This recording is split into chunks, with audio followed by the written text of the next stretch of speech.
Well, I'm not an expert. I'm not an authority. I'm someone who has been a murderer for almost 20 years. Maybe I should have killed 400 or 500 people, then I would have felt better. People say Ted Bundy didn't show any emotion. There must be something in there. I showed emotion. You know what people said? See, you really can get violent and angry. Welcome to the Squonk The Hag, a podcast about murder, mystery, the supernatural, and even a conspiracy or two. Dun dun dun. My name is Mo. And I'm Kraken.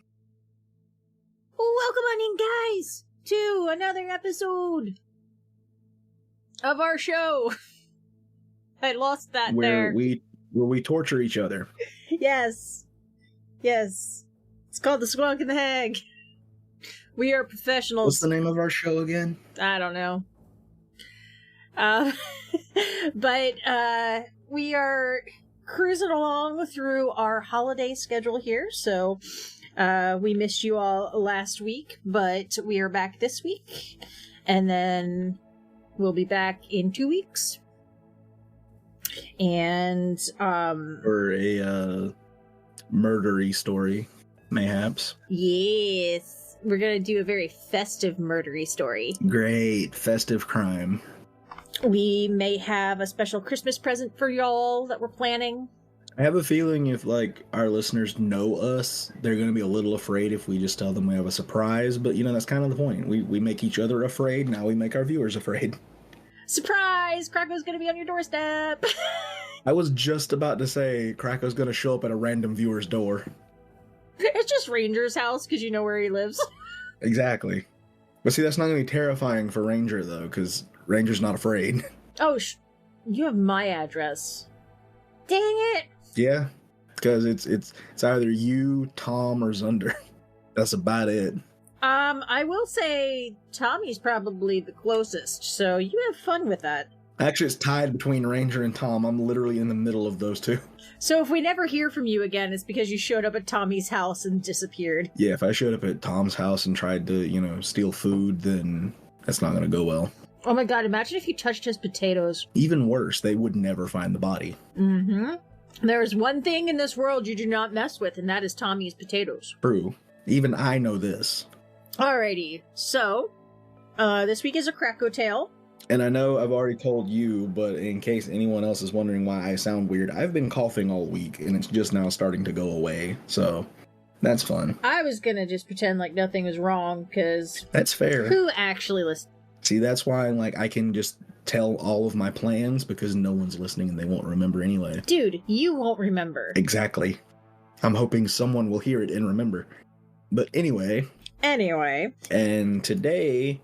To take you away from your craziness, we're going to go on a trip to a very nice, not suspicious at all, national park in Canada. Why don't I believe you? It'll be fine. It'll be fine. So this is it's in the Decho region of the Northwest Territories in Canada.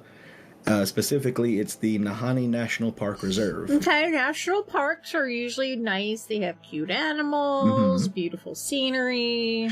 And actually, this national park, there's no way into it unless you hike into it, you take a plane, or you take a boat. There's no other way into the park. It sounds like a death trap. Yeah, basically, because, but a lot of people will say that it's supposedly better than Niagara Falls because the waterfall that's the focal point of this whole park is a lot bigger than Niagara Falls. So I got a fun story for you about Niagara Falls. Oh, I'm sure. Is it murdery? No, this is actually a tale from my childhood. Ah, okay. My parents took us to Niagara Falls. We drove up with a pop-up camper when I was 2 or 3. So we went on the boat that goes under the falls. What is it, the Maiden of the Mist or something? There's a boat that you can go. And, something like that, yeah. Yeah, you can go on it. And my dad's like, oh, look, isn't this neat? And little 2-year-old Mo passed out and fainted in his arms. Yeah, that's fair. Because I was that scared.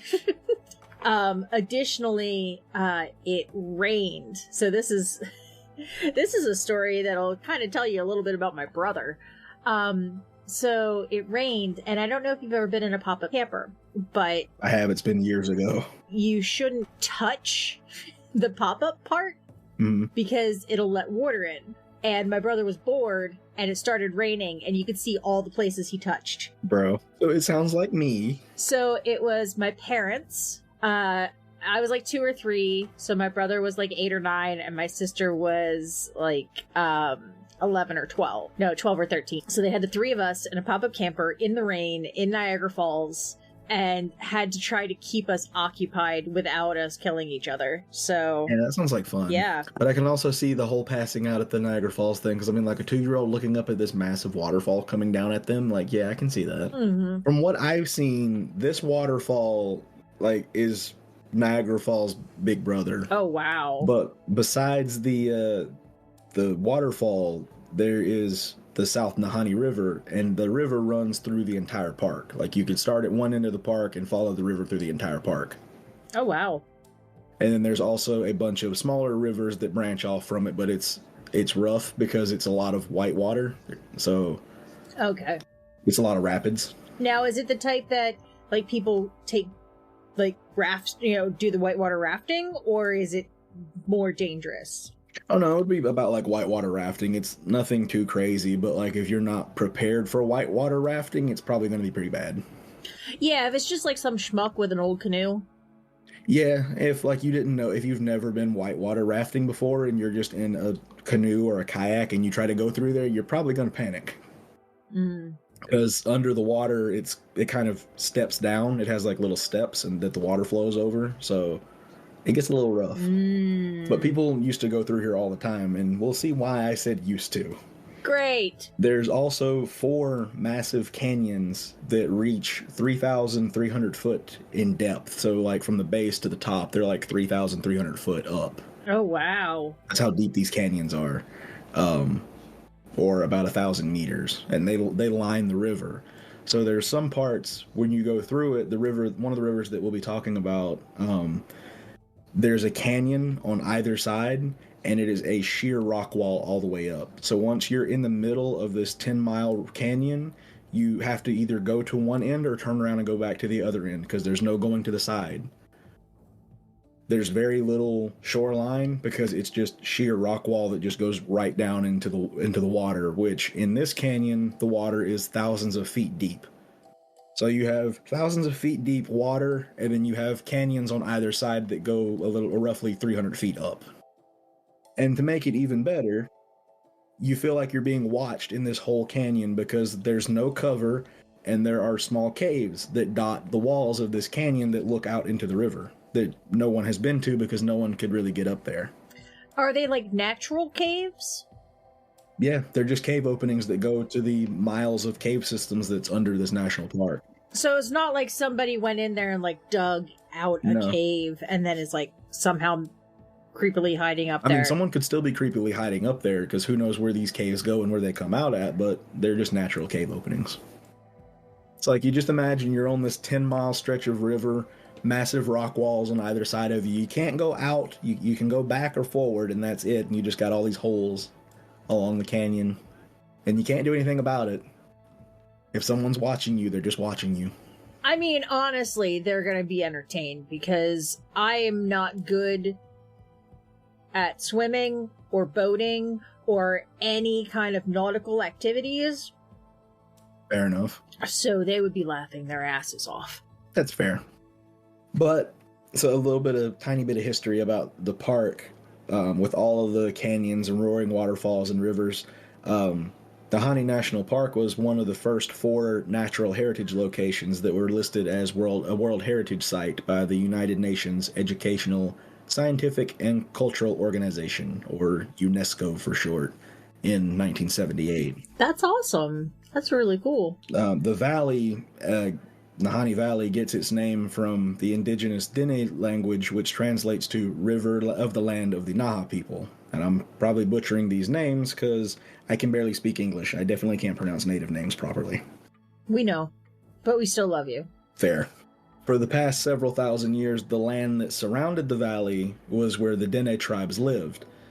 And through stories and legends that they've passed down, they told of another tribe that lived in the valley, the Naha tribe. There's no evidence of this tribe ever existing except in the stories that the Dene tribe tell. Like, that, all of those people that were a part of those tribes will tell you the same stories about this other tribe that no one can find evidence of. So supposedly the Naha tribe were a war tribe that lived in the mountains and would come down the hills and raid. They would do raids, and then they would also hunt people. Hunt people? So they were not the best of tribes. Not the friendliest. Huh. And so naturally, the Dene tribes were terrified of them. So basically what you're saying is that this national park is haunted. Haunted, cursed. Yeah, something like that. Great. Yeah. I don't care how pretty it is. I'm gonna stay in Pennsylvania. But wait, it gets even better. No, I think that's the end of the episode. I think you're like, you know what? This is good. But wait, you want to know that the Dene claim that the Naha tribe just vanished all at once because one day the raids just stopped and no one ever saw anyone of that belonging to that tribe ever again. They just disappeared. Maybe they're in the bottom of that really deep river. That, or some people believe that the tribe it still exists today and they're just hiding somewhere in the valley and they've just never been spotted because they've lived in that valley for... I don't know why. In my brain, I just imagine they're doing that thing from, like, cheesy movies where they're, like, in a bush. Oh, my God. And, like, it's like a bush with feet, and they, like, get up and skitter, and then they sit down, and then they get up and skitter. Bruh. That would be kind of funny. Like, wait, wasn't that bush, like, 5 feet to the left last time? Honestly, that's kind of even more horrifying. So, you remember I said that it's possibly haunted or cursed? You just said it, yes. Yeah, that could be because of the mysterious deaths and disappearances that have happened in this valley over the years from people going into the valley looking for gold. Because allegedly, these rivers are, like, full of gold. Like, you go out there with a gold sluice and you're going to find a lot of gold. But you might not want to after I read the story. Okay. So the specific Nahanni Valley that's in the park, there's a spot there known as 200 Mile Gorge, but later they renamed it to the Valley of the Headless Men. Wait. We went from haunted or cursed to the Valley of the Headless Men. Yes. That's the, like, do you ever watch something and there's like a very jarring transition in it versus like a nice smooth, you know? This is it. Yeah, Krakow, I think you need to work on those transitions. Cause what? See, that's the reactions I'm looking for, so I see no work that needs to be done here. Carrying on.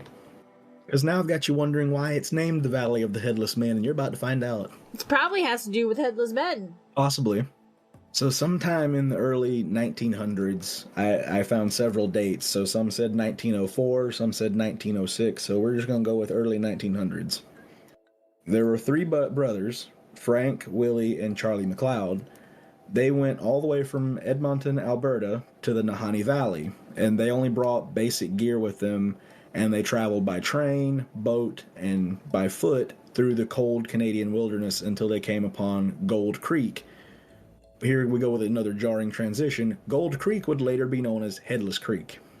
I guess Headless Creek is a little less creepy than Creek Full of Heads. Well, I mean, the Valley of the Headless Men runs through a range of mountains known as the Funeral Mountain Ranges. This is just getting better and better. Yeah. So they got out there, they got their stuff set up, and they started panning for gold, and they found quite a bit of it.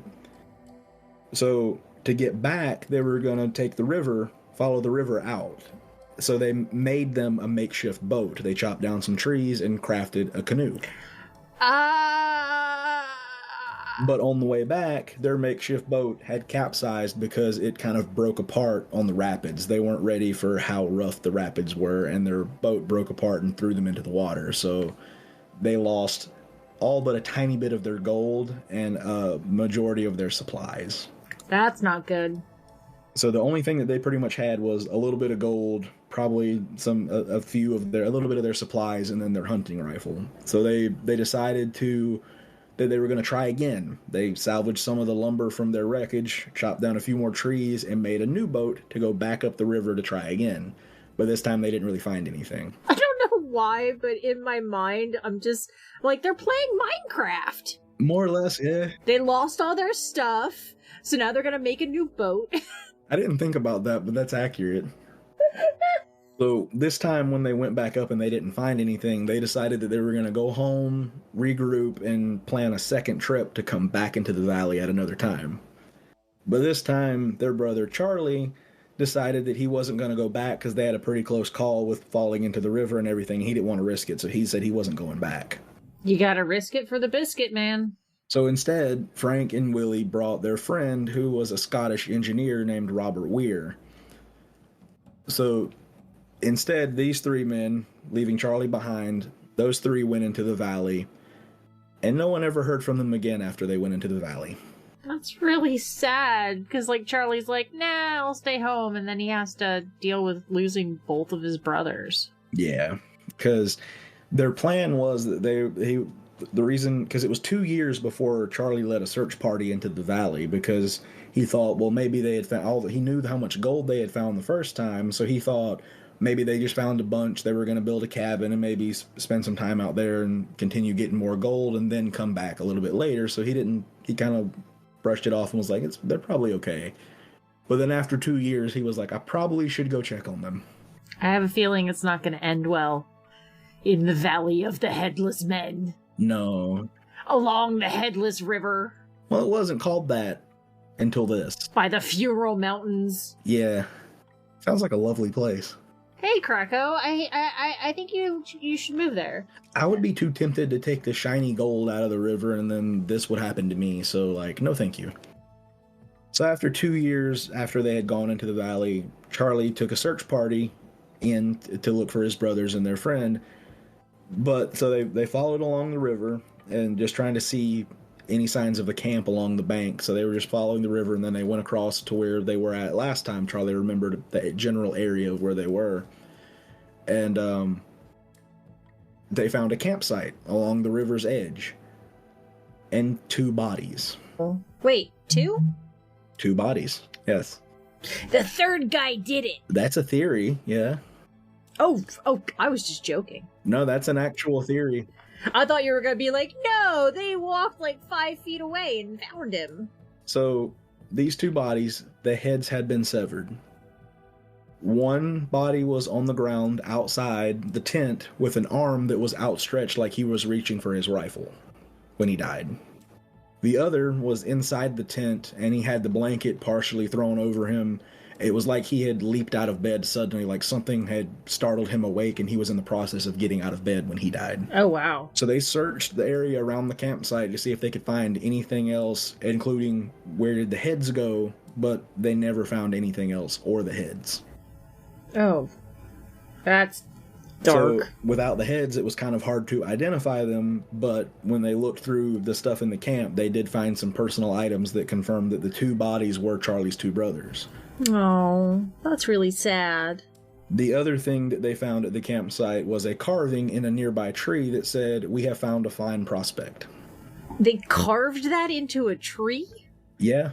Didn't they have paper? I guess they decided to carve it into a tree, or whoever. Someone that carved it into a tree. Like, we're not sure who carved it into a tree. That's weird, but okay. But the third man, Robert Weir, was nowhere to be found. But several months later, a partial skeleton was discovered down the river from the campsite, but it's unconfirmed whether or not that was Robert.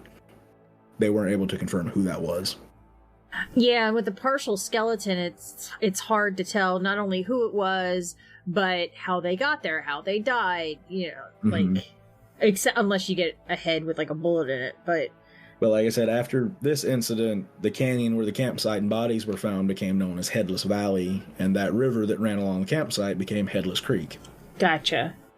And police didn't really look much into this because there wasn't really a clear sign of how they died. They didn't suspect foul play. For the missing heads, they were just like, well, they've been out here in the wilderness. There are bears and wolves and stuff. They could have carried some of the parts away or something. They chalked it up to natural causes and animals.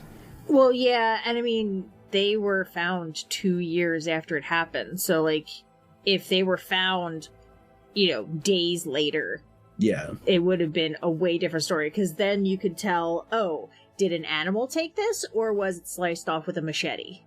And it's such a remote place, too, that this isn't somewhere that, like, park rangers are constantly checking up on people either. Like, you go in here, you're kind of on your own for the most part. Yeah. So, thinking nothing of the stories and superstition with Headless Valley, a Swiss prospector named Martin Jorgensen decided to make a trip by himself into the valley sometime around 1913. So just a few years after this happened. Did he just not hear the stories? No, he heard, but he didn't think anything of it. He was like, nah, it's probably nothing. It'll be fine. His plan was to build a cabin several miles upriver from where Headless Valley was and live there through the winter and meet up with some friends in the summer. Allegedly, Jorgensen found a lot of gold and sent a letter to his friends stating that they were rich. So this got his friends excited. They were ready to go up there and mine for gold with him. And then when summer came around, they went to the meeting spot just outside the valley and waited for him to show up, but he never did. How did he mail a letter from the middle of nowhere? That is a good question. I couldn't figure that out. I'm guessing he maybe came out of the valley to mail it and then went back in? Everything I could find just went straight to he sent a letter out. So I'm unsure how he did that. I just imagine some poor, postal worker trucking up this horrible river. Man, that's you got any mail today? That's a new one for the Postal Service. Rain, snow, shine, or cursed valley. Well, this would be the Canadian Postal Service. I don't know if they have a different motto. Okay, fair. Forgot about that. Either way, he got word out to them that he found a bunch of gold. So again, they were waiting for him, and he never showed up. So they just kind of camped out at that spot for a few days, thinking that maybe he's running behind, maybe he got busy with something, he's on his way. So after a couple days, they decided to go into the valley towards where he said his cabin was to check up on him. But instead, they found his cabin had been burnt down, and they also found the charred and headless corpse of Martin Jorgensen. And they also found no gold anywhere near the camp. Or the cabin. That almost makes me wonder if this is, robbers who live in the area and they're like, let's just steal what everybody else got and then decapitate them because they're, weirdos or something. Yeah, it sounds like something like that, but there's also some other things. Oh, great. So again, they found no gold and they did not find the head. Even though this is very similar to the first incident, and it's very close to the site of the other incident. Police said that the two weren't connected, and they again insisted that they had died by some other means, and the heads missing were the cause of animals. Don't know how they explained the cabin being burnt down, but... So, it's just their heads missing? Yeah.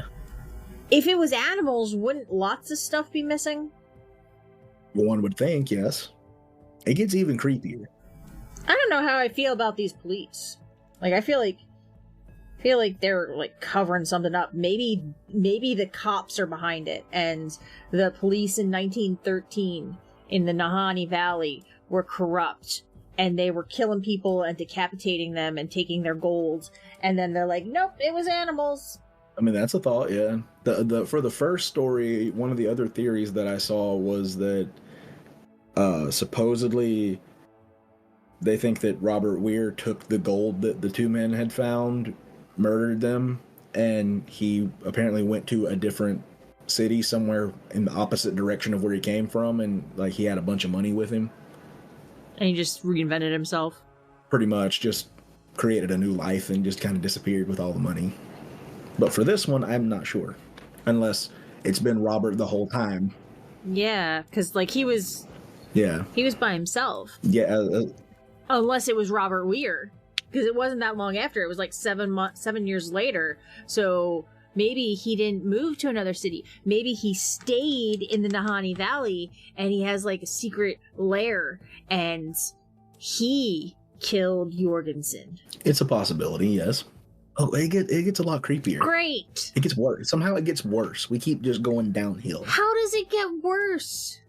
Well, several years later, in around 1921, a prospector and trapper named John O'Brien and his partner again ignored the strange things happening in the valley and decided to go looking for gold. Again, they set up camp in Headless Valley, not far from where the McLeod brothers were found. And they spent a few days there and were finding gold. And John told his partner to wait at the camp because he was going to go out and check their traps, and he would be back in about 9 days. So he was going to kind of go off on his own for a little bit, check their traps, and then he would be back. But it would take him about 9 days. So after the 9 days were up and he wasn't back, John's partner decided to go looking for him. While he was looking, he came across another prospector who was also looking for gold in the area. And he kind of told him what was going on, and so the two began looking together along the river to see where John had gone. Eventually they did find him, but he had frozen to death in front of an extinguished campfire. What? And to make it even creepier, allegedly it looked as if he had been flash frozen. Is that possible, naturally? He was an experienced outdoorsman, and they said that the way he was sitting and his expression was not that of someone who was freezing to death. It looked like he was just sitting there enjoying the fire, and he even had a matchbook in his hand. How? Like, is that something that logistically naturally can happen? Because I thought flash freezing had to be, like, ridiculously low temperature. Yeah, it's the way they described it. It's almost as if the temperature had dropped like a lot, like well below freezing instantly. It wasn't like a gradual temperature drop. It was just freezing temperatures immediately, and he froze on the spot, is what it looked like, they said. That's crazy. But no foul play was suspected because the police said even though the positioning was odd, that it was clear he froze to death. I mean, technically they're not wrong. Yeah, they're not wrong, but they have to admit it's a little weird, the positioning he was in, because it was like he was sitting up in front of the fire, kind of hunched over like he was just warming up and getting ready to, Yeah. I guess he was getting ready to light it. He had the matchbook. I guess he had built a fire and was about to light it when he froze. That's just so weird. Like, don't they have an ounce of curiosity in them? I mean, I would. I don't know how they're not curious about this. I would be wanting to investigate this. I would be like, wait, how did he freeze like this? Yeah, but last episode we determined you should not be an investigator. This is true, yes. So the next one that freaks me out the most. Great. In 1926, a hunting party departed for Nahanni Valley, and among the group was a young girl named May Lafferty, or she went by the name Annie. She was the younger cousin of Poole Field's wife, Mary. It is said that she was strange, and one of the members of the party described her as neurotic. Sounds like me. This hunting party consisted of Annie, Poole, and Mary Field, and then a group of natives from Fort Simpson. So one day, during that, they had set up camp, and they all went to sleep one night. They were laughing around the fire. Everything was fine. Well, they woke up the next day, and Annie was missing. And you said she's like a kid, right? Or... I couldn't find an age, but like the little photo that I saw of her, she would have been like a young teen. Like, okay. She's not like a child, but she's not an adult. Right. Like, she still probably needed a babysitter. Probably, yeah. But just barely. But again, at first, they didn't think much about her disappearance. They thought that she just walked a little ways into the woods to explore a little bit and was going to come right back. They didn't think she had gone far. But as time went on, Mary became worried for her younger cousin. Poole would then head out into the forest with 5 hunters, and these names again are NPC names. Oh no. Diamond C, Boston Jack, Charlie Johan, George Tassou, and Big Charlie. Big Charlie! And these were veteran native hunters, so it didn't take them long to pick up on Annie's trail. At first, looking at the prints, it seemed like she had just gotten lost. But as they continued to follow the trail, it got increasingly difficult to keep up with this trail of moccasin prints, because it seemed like that Annie had picked up speed and darted through the wilderness, and the quote that I found was, as if on the wings of the wind. So, like, she was gone, judging by the prints. Like, she was flying through the forest. And they followed this trail for 9 days. Holy crap!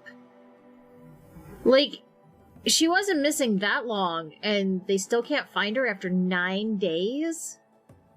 Yeah, no.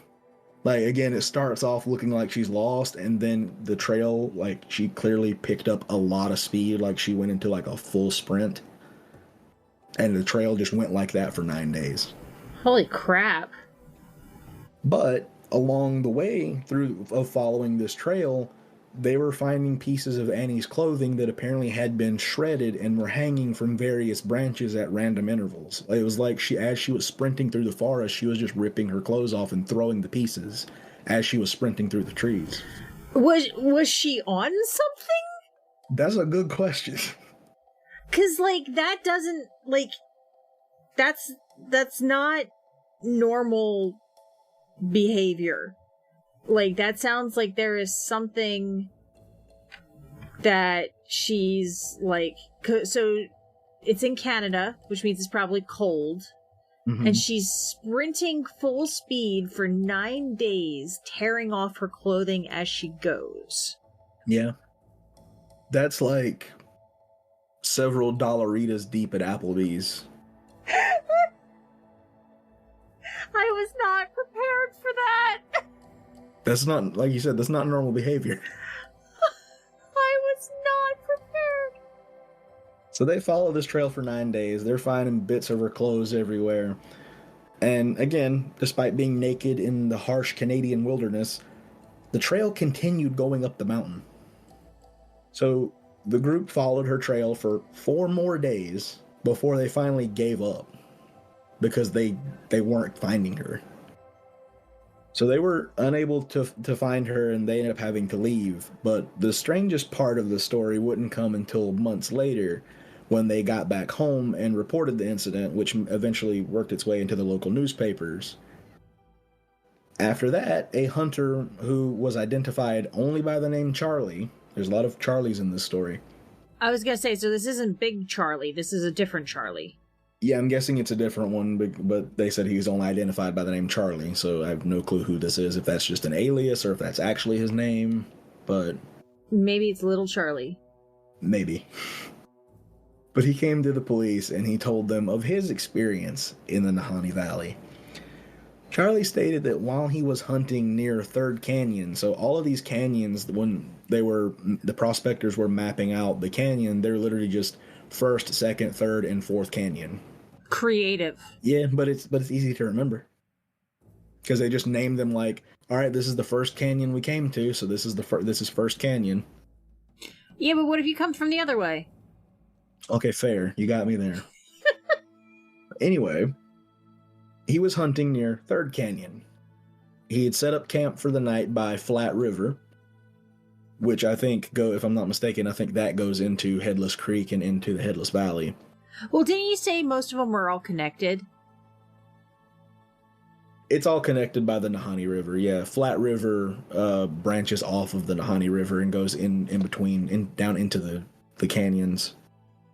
Okay. But he set up camp in near Flat River, off the shore a little ways, and he was awoken in the middle of the night by the sound of a rock falling into the river. And it's, as you can imagine, it's very dark out there because there's no humans out there. It's just natural. Mm-hmm. So the only light that he had was the moonlight that was reflecting off of the river. And about 100 yards away, he spotted a naked girl running on all fours up the side of the cliff. Ah! And he described her movements as like an animal. That, I don't know why, it makes me think of, which one was it that had the girl that, like, crawled up the wall and was hanging on the ceiling with, like, all the hair? Oh, The Exorcist? Was it The Exorcist? Was it The Exorcist? I thought she was floating in the bed. That one I remember she was going backwards. Yeah. Yeah, she's floating in bed and then crawling backwards down the stairs. Yeah, no, this is a newer one. Is it The Ring? No. Yes? No. Maybe. I don't know. It's been a while since I've seen the Ring movies, so like it may be. See, I only have to watch horror movies once and then they scar me for life and I have nightmares about them years later. Also understandable. Anyway, she crawled up a cliff. Yeah. On all fours. She was just running up the cliff, knocking more rocks into the river below, and Charlie said her expression was like a rictus grin, like the expression was frozen on her features, and her eyes were wide and wild. He was pretty much, whenever he was telling this, he was like, you know, normally, like I remember, he remembered the missing girl story that he'd read in the paper, and he was like, I think this is the girl, and that's what he was telling the police, but he said that at the time, when he saw her, naturally, you're probably going to be thinking, oh, I need to go see if this person needs help.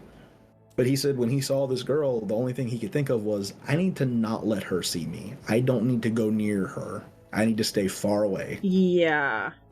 Yeah, I don't blame him. He had that gut feeling that something was not right, that he did not need to be near her or be spotted by her.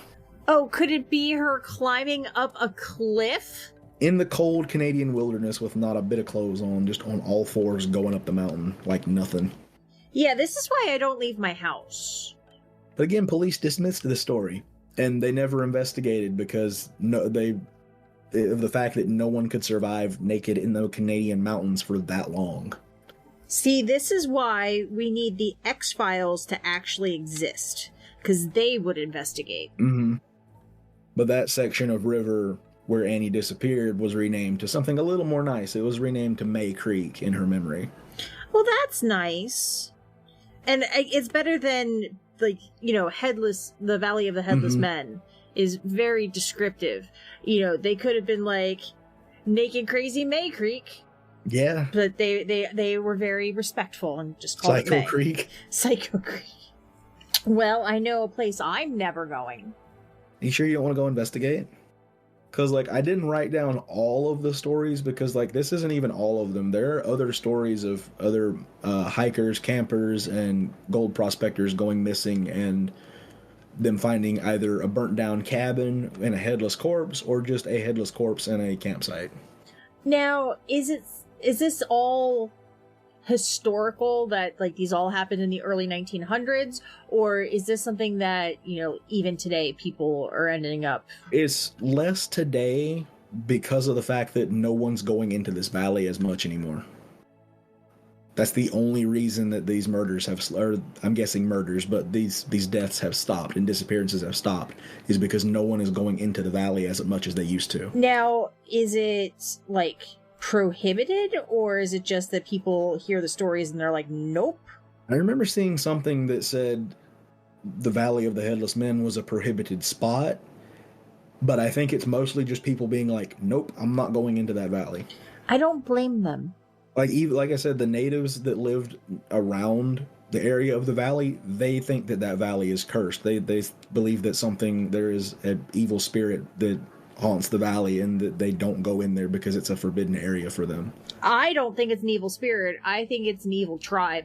Or that, yeah, because I'm sure there's parts of the valley that haven't been explored just because people haven't been able to get to them, like the caves that's all through there.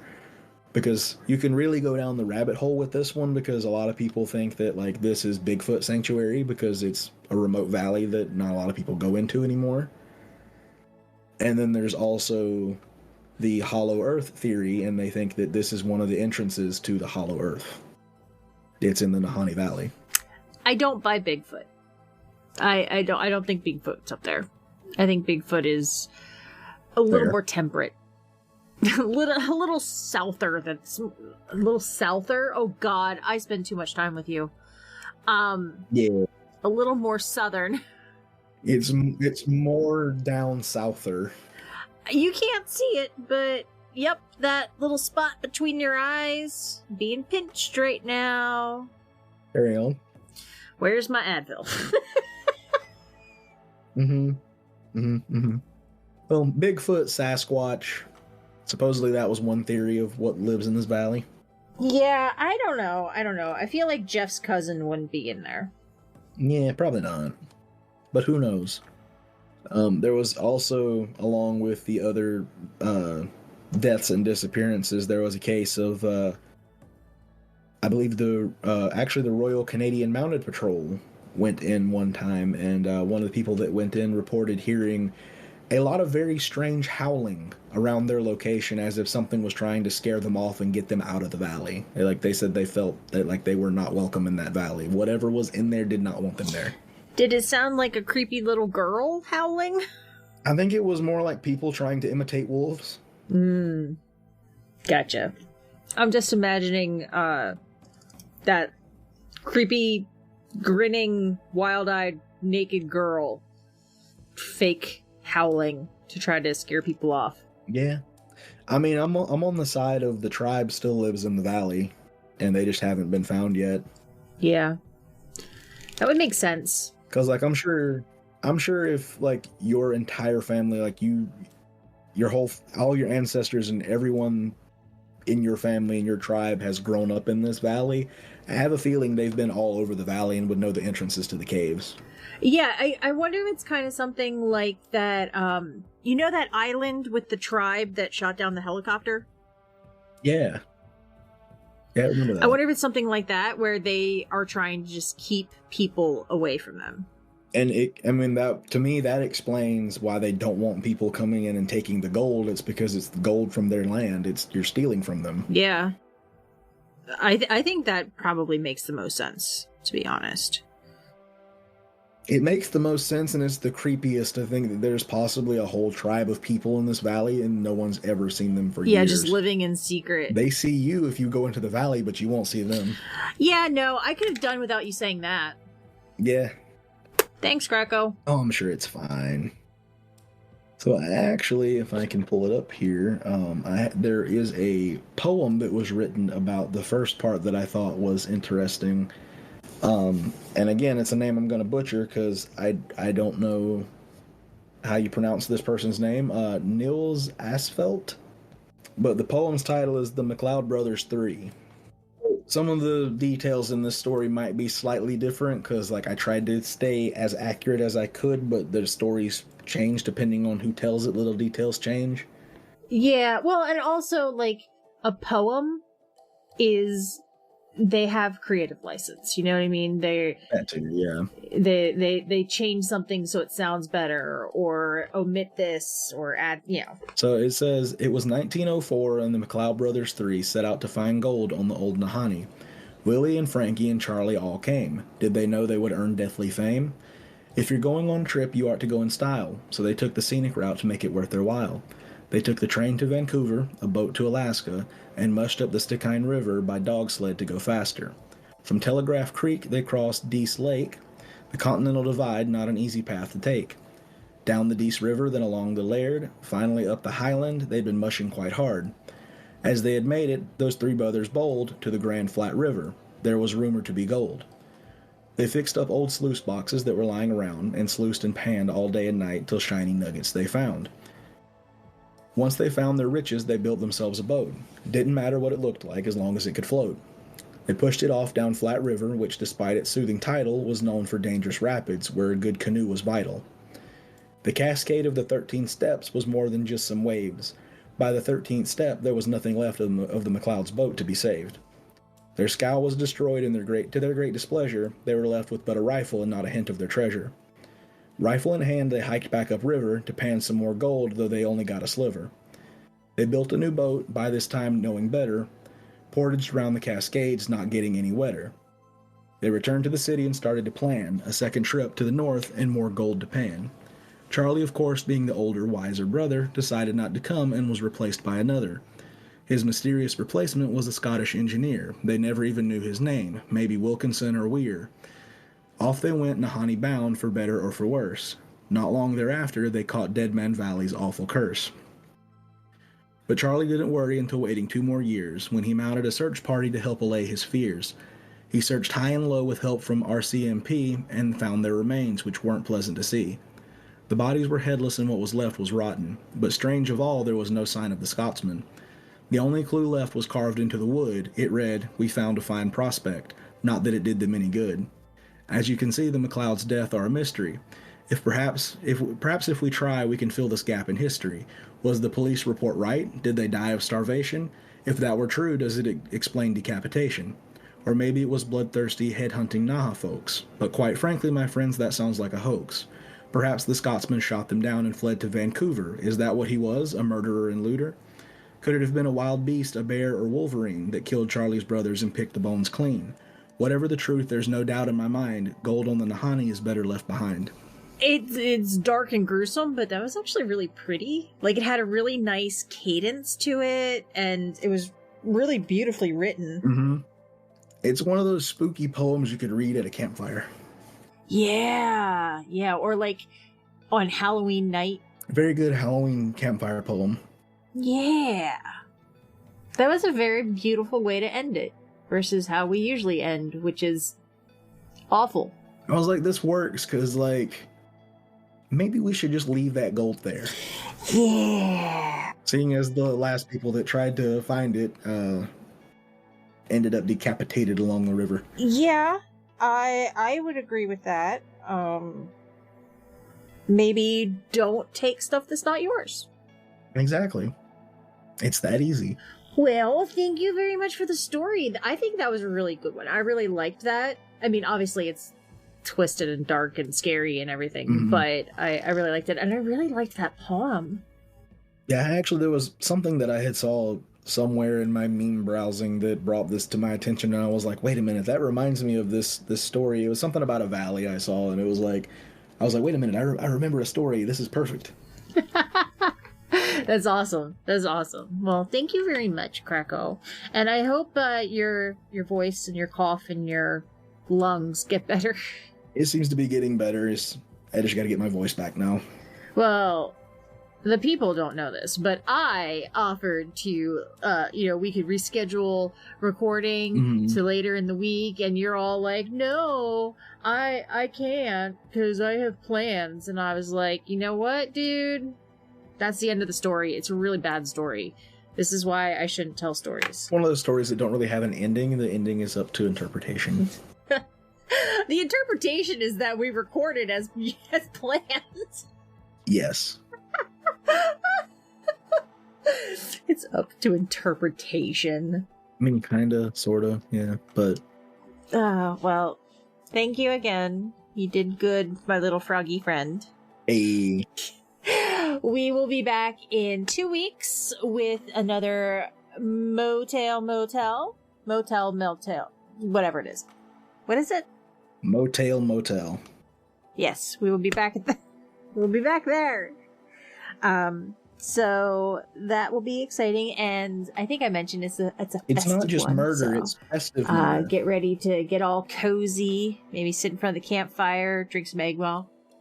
Yes. Someone murdered with bells on. Yeah, we'll do something for the holidays, yeah. Alright, well, I will say, since the weather for both of us is a little iffy, we might make this a slightly shorter-ish one. Yeah, it's fine. Sometimes we have little bits of little shorter ones, so it's not too bad though. So, all right. Well, thank you again, Krakow, and we will see you guys in 2 weeks' time. And we love you. Bye. Okay, bye. As always, make sure to check out our website for all of the show notes, sources, and more information at thesquonkandthehag.com. And we would also love and appreciate your support by either leaving a review on iTunes or through small monthly donations using the viewer support link in the description. And if you don't subscribe, make sure to follow us on your favorite podcast network to get notified of new episodes every Thursday. All right, Krakow, you ready? Okay, bye.